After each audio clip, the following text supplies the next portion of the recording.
Good evening, I'm Patrick Serrano, and this is the KQBH News Update. California Governor Gavin Newsom and lawmakers have reached a deal on stimulus checks for individuals, as well as housing for farm workers infected with COVID-19, and spending for small business grants, reported by the Associated Press. The $9.6 billion COVID-19 aid package, named the Golden State Stimulus, will give $600 one-time payments to low-income Californians. It will benefit households that received a state-earned income tax credit from 2020 and taxpayers that have the individual taxpayer identification numbers. Also eligible for the $600 payment are households that are enrolled in several state programs, including CalWORKS, Supplementary Security Income, State Supplementary Payment, and the Cash Assistance Program.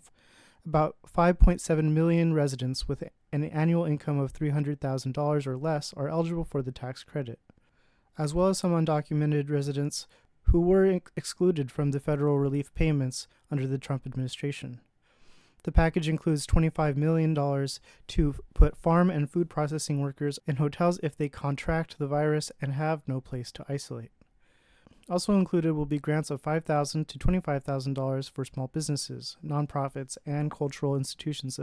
Governor Gavin Newsom went to visit farm workers at Coachella Packing House Wednesday morning. Riverside County Public Health Director Kim Sarwatari made the statement, "We know that it's not easy for farm workers to get out to our mass vaccination sites," noting that they may not have access to a computer when the appointment slots open or may not be able to take the time off work in order to drive to the clinic, reports the Desert Sun. By bringing mobile clinics to the fields, it makes it easy for farm workers to be vaccinated, Sarwatari said. Last week, Coachella became the first city to approve hero pay for farm workers. The city of Boyle Heights is still one of the hardest hit communities by the COVID-19 pandemic.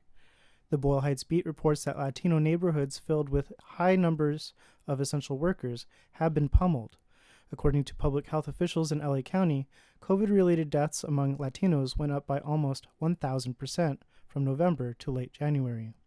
California Senator Maria Elena Durazo wrote in a statement, "We need more vaccinations and we need more vaccination sites." Durazo, whose 24th district includes Boyle Heights, City Terrace, and unincorporated East LA, notes that the opening of Cal State LA vaccination site, coupled with national retail pharmacies beginning to distribute vaccines, is reason for hope. Patch LA reports that the California Grocers Association has sued to block hero pay for essential workers. Since the COVID-19 pandemic, there have been at least 134 grocery worker deaths and 28,700 grocery workers infected or exposed nationwide, according to the United Food and Commercial Workers Union. The Los Angeles Unified School Board voted to cut 133 school police positions and replace them with staff trained in de-escalation, reported by Patch LA. The Electronic Frontier Foundation reported on Tuesday that they have obtained emails that provide that LAPD sent requests to Amazon Ring users specifically targeting footage of Black Lives Matter protests. The EFF states that this is the first documented evidence that police departments specifically requested footage from networked home surveillance devices related to last summer's political activity. You can get more details at EFF.org. Peoplesworld.org reports that 6,000 Amazon workers, most of them black, in the 70% black city of Bessemer, Alabama, have begun to vote by mail on whether to unionize. Final results of the balloting on whether the workers will join the Retail, Wholesale, and Department Store Union, RWDSU, a sector of the United Food and Commercial Workers, will be announced March 29th. On the opposing side is Amazon's corporate law firm Morgan Lewis, which specializes in union avoidance activities.